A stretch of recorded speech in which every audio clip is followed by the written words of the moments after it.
নমস্কার বন্ধুরা, দীপিকা ভিলেজ ফুডে আপনাদের স্বাগত। আজকে বানাবো আমি পটল চিংড়ি। প্রথমে চিংড়ি মাছ আর আলু পটলটা কেটে নেব।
আলু পটল কাটা হয়ে গেছে।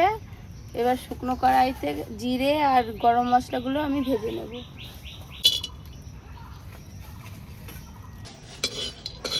মতো জিরে দেব,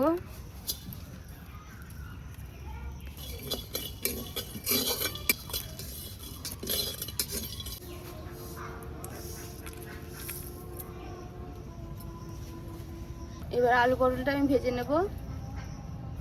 প্রথমে কড়াইতে তেল দেব,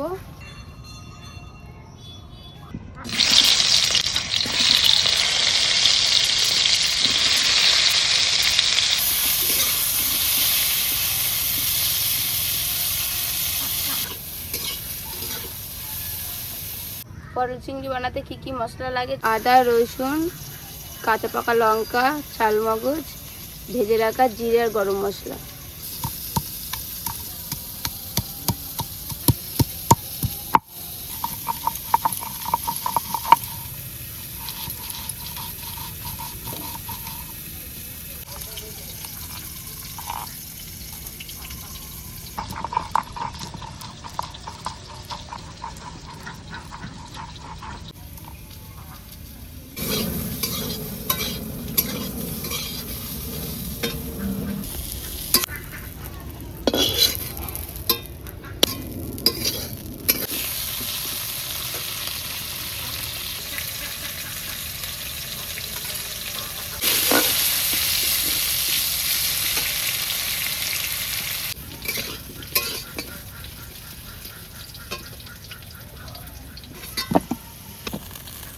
আলু পটল ভাজা হয়ে গেছে। ধুয়ে রাখা চিংড়ি মাছগুলো লবণ হলুদ মাখিয়ে ভেজে নেব।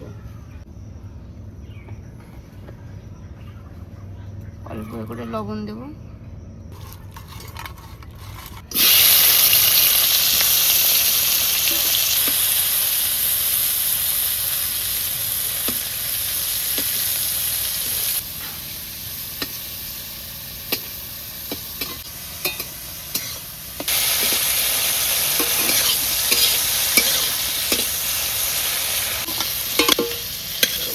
পেঁয়াজটা এবার ভেজে নেব।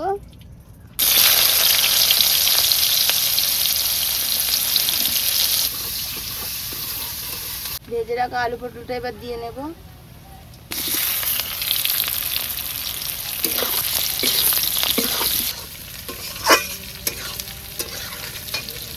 পরিমাণ মতো লবণ দিয়ে নেব। 1 চামচ হলুদ দিয়ে দেব।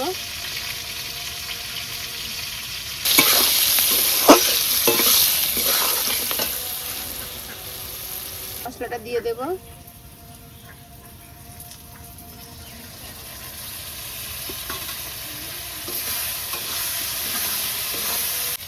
অল্প পরিমাণ মতো একটু চিনি দিয়ে নেব। চালমগজটা দিয়ে দেব।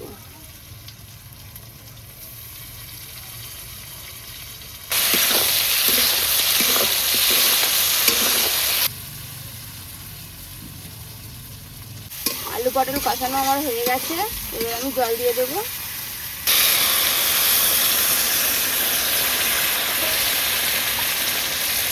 বেশি জল লাগবে না, আগে থাকতে ভাজা ছিল তো, অল্প জল দিলেই হবে।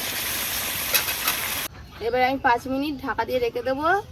ঝোলটা ফুটে গেলে এই চিংড়ি মাছগুলো দিয়ে দেবো তরকারিতে। তরকারিটা দেখি কতদূর হয়েছে।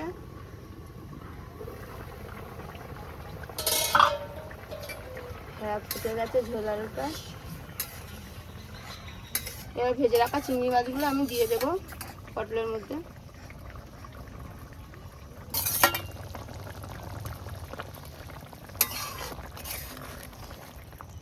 10 মিনিট চাপা দিয়ে রেখে দেবো, ততক্ষণে আমার তরকারি হয়ে যাবে।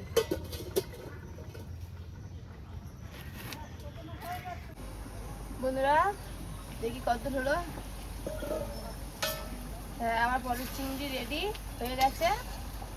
এবার ভেজে রাখা বাটা গরম মশলা আর জিরের গুঁড়োটা দিয়ে লাবিয়ে নেবো।